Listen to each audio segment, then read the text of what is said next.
Strong soldiers are forged by strong leaders. A soldier needs a strong will and a commanding officer standing behind them to risk their life on the battlefield.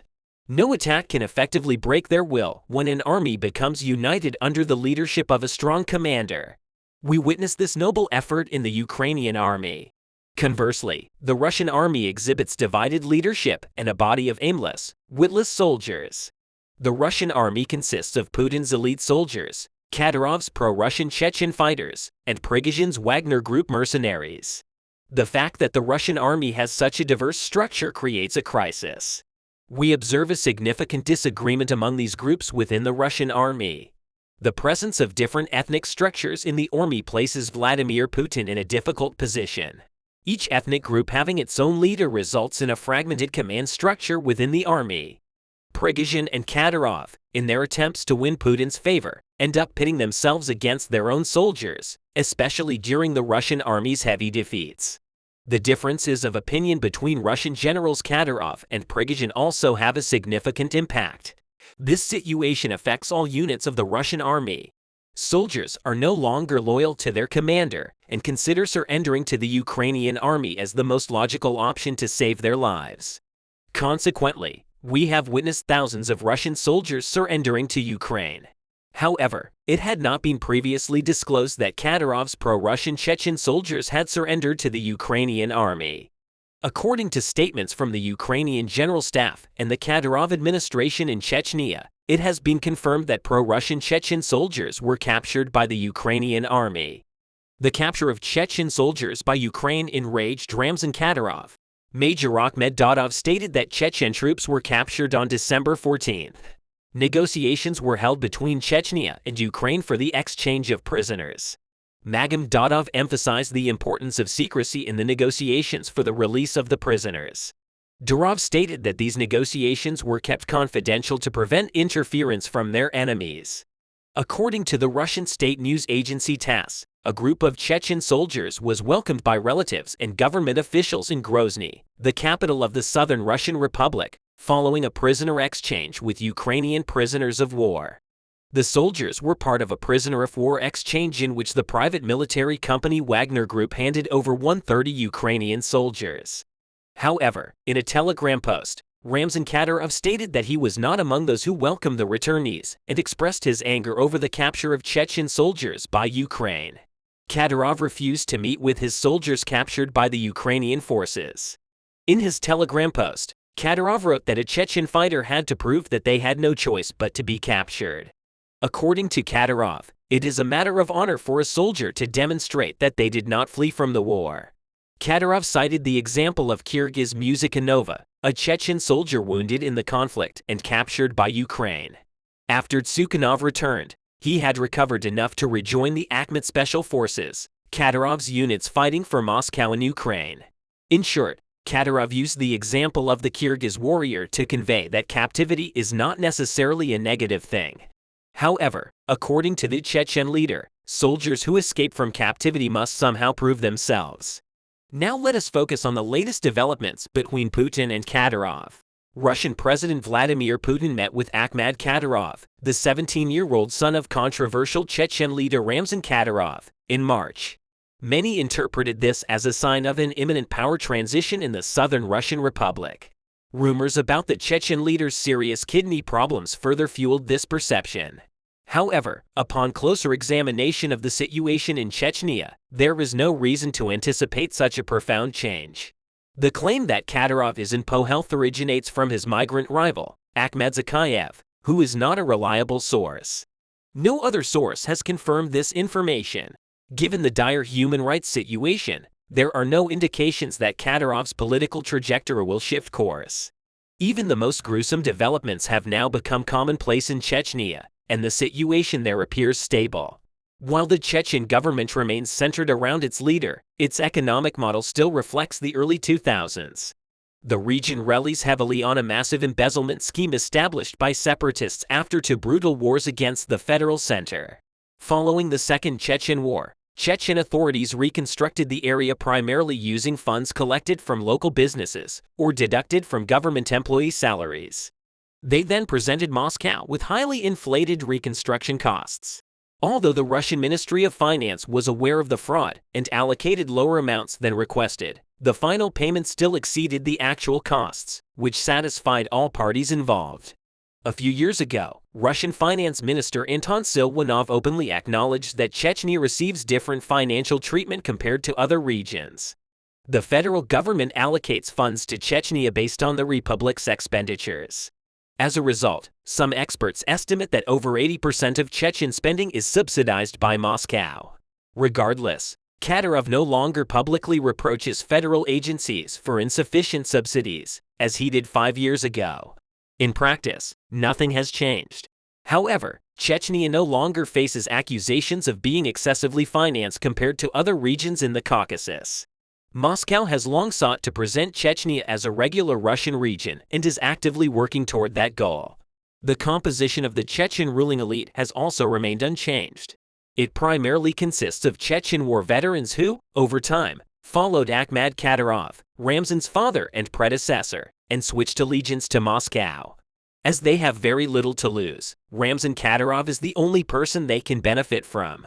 The outer layer of the system comprises technocrats skilled in budgetary matters, among other things. These individuals are not part of Kadyrov's inner circle and are not eager to join him to avoid provoking the leader's wrath. Members of the inner circle hold grudges against each other and use the immunity granted by Kadyrov to settle old scores.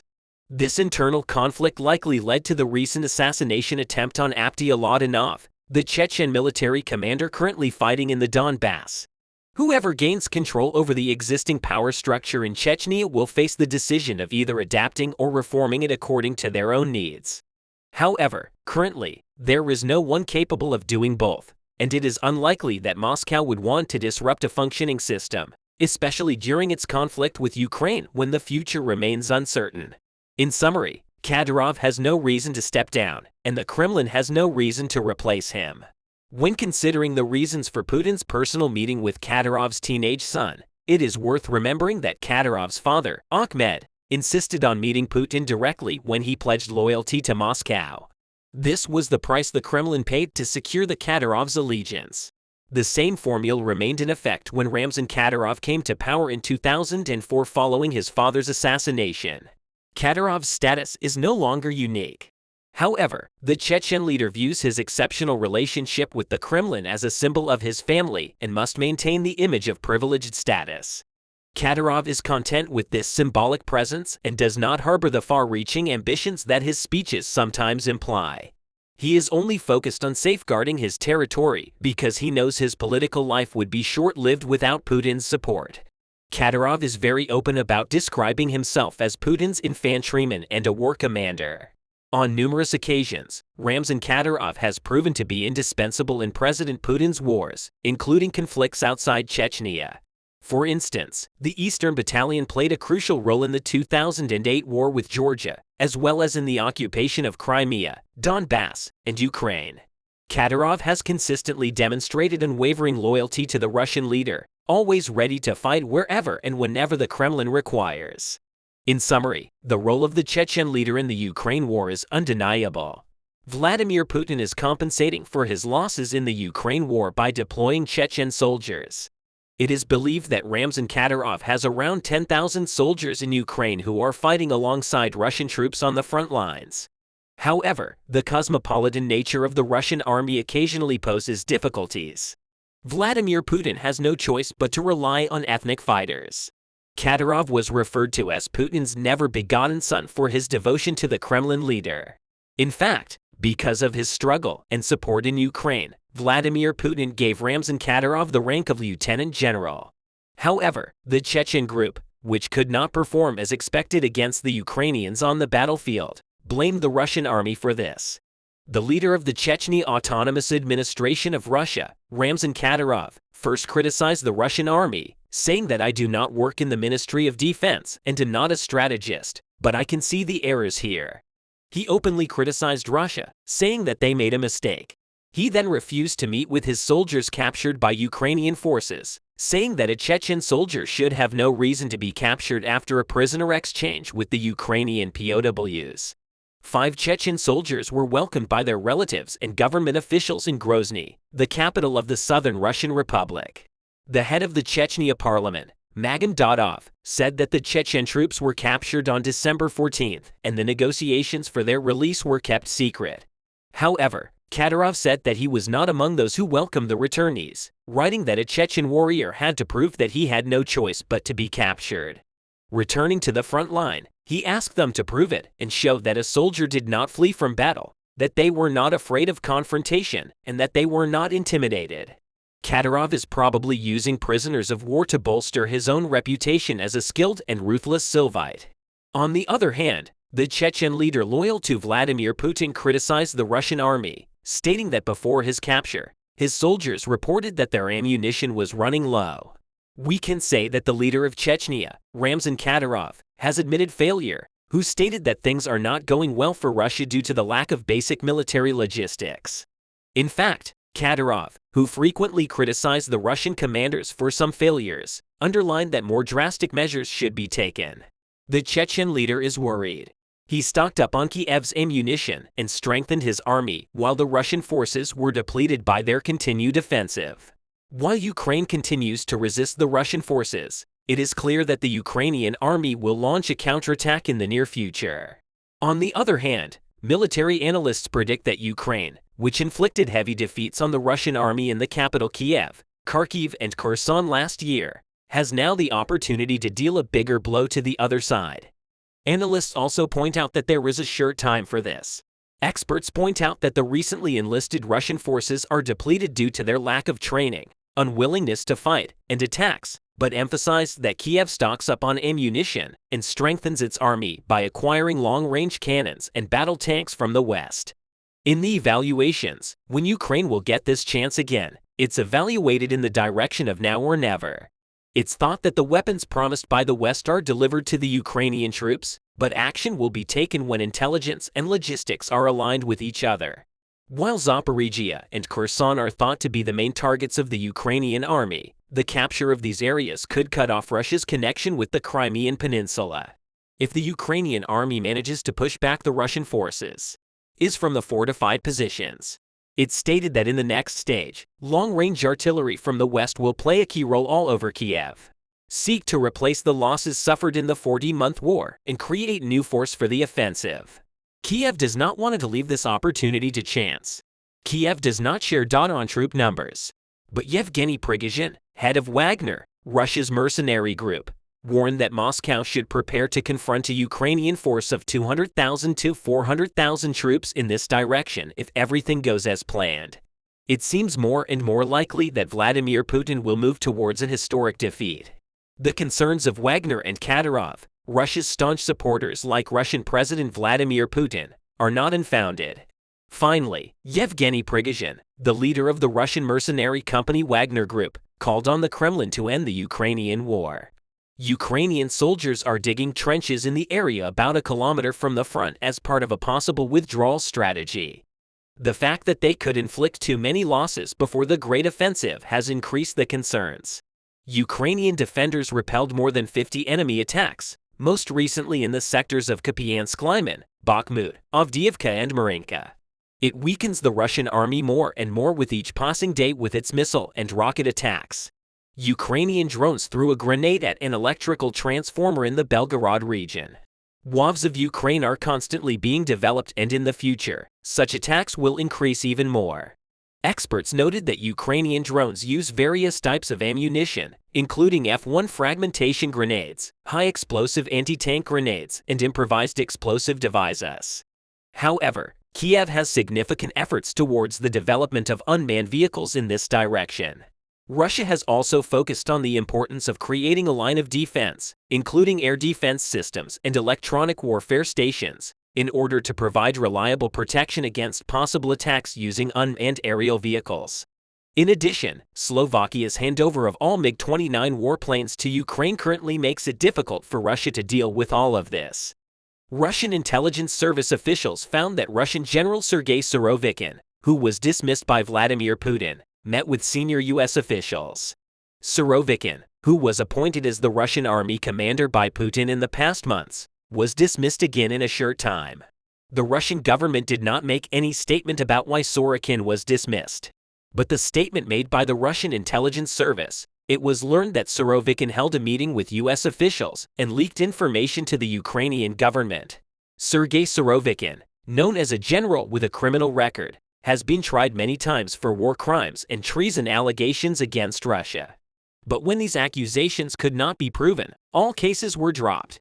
Despite the fact that Sergei Surovikin had such a blistering dossier, his reinstatement by Putin was heavily criticized. However, within a very short time, Surovikin was dismissed again and replaced by Russian General Valery Gerasimov. According to information obtained from sources close to the Kremlin, Sergei Surovikin's love of power and his rapid rise in the army made Vladimir Putin very uneasy. Putin, who feared a coup as the Russian army started to lose the war in Ukraine and lost too many soldiers, thought that Surovikin would be one of the people who would carry out the scoop.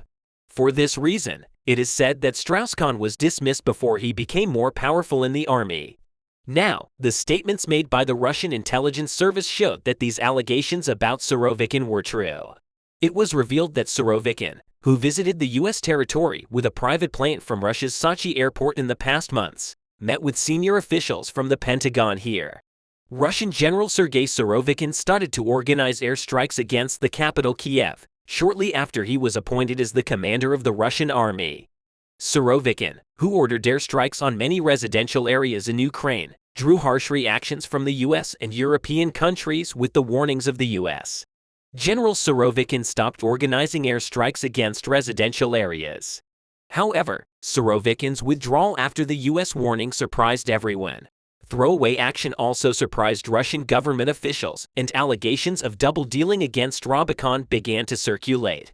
Surovikin, who was relieved of his command, paid a visit to the United States months later by boarding a private plane from the United States at Sochi airport in his private vehicle.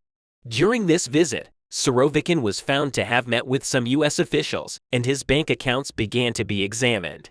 Intelligence service officers determined that there were 7 different bank accounts opened in the name of Surovikin, and 2 of these bank accounts were opened from U.S. banks.